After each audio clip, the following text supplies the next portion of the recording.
রায়পুর উপজেলা বিএনপির ও পৌর বিএনপির উদ্যোগে ইফতার ও দোয়া মাহফিল অনুষ্ঠিত। দেলোয়ার হোসেন পাটোয়ারীর পাঠানো প্রতিবেদনে দেখুন বিস্তারিত।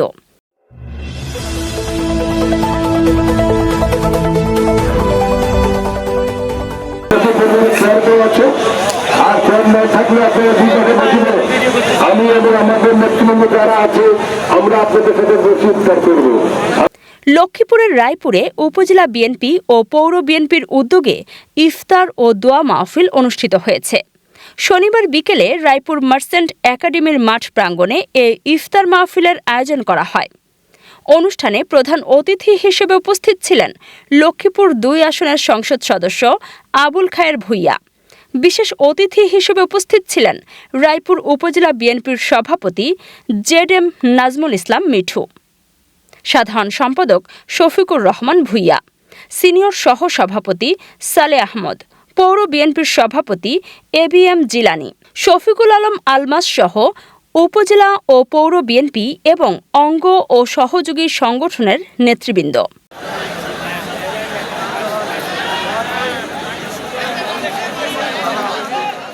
ইফতার মাহফিলে উপজেলার বিভিন্ন ইউনিয়ন থেকে আগত প্রায় ৩,০০০ নেতাকর্মী ও সমর্থক উপস্থিত ছিলেন।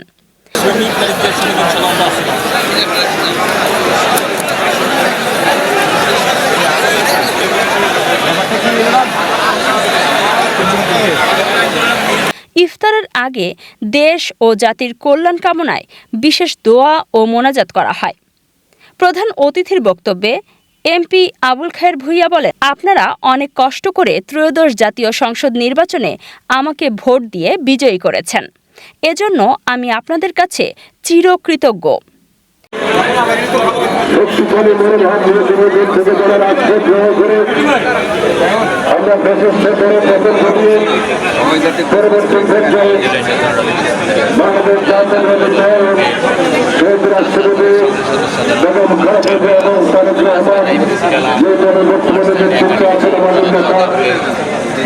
বাংলাদেশের প্রথম প্রধানমন্ত্রী আজকের অনুষ্ঠানের মধ্যে দিয়ে আমরা সকল নেতৃবৃন্দকে শ্রদ্ধা নিবেদন করছি। বিগত ২৪-৭৭ থেকে শুরু করে ৯০ গণের থেকে সকল গণতন্ত্র আন্দোলনে তারা সমাধান করে করেছেন।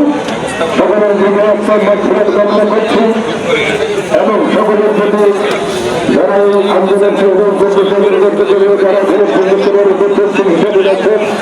নির্বাচনের সময় আমি যে সকল প্রতিশ্রুতি দিয়েছি সেগুলো বাস্তবায়নের জন্য সাধারণ মানুষের কল্যাণে নিরলসভাবে কাজ করে যাব।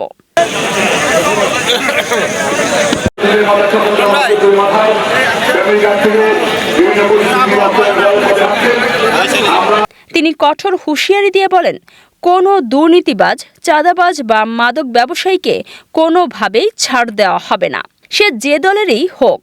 যারা এ ধরনের অপকর্মে জড়িত থাকবে তাদের বিরুদ্ধে কঠোর ব্যবস্থা নেওয়া হবে।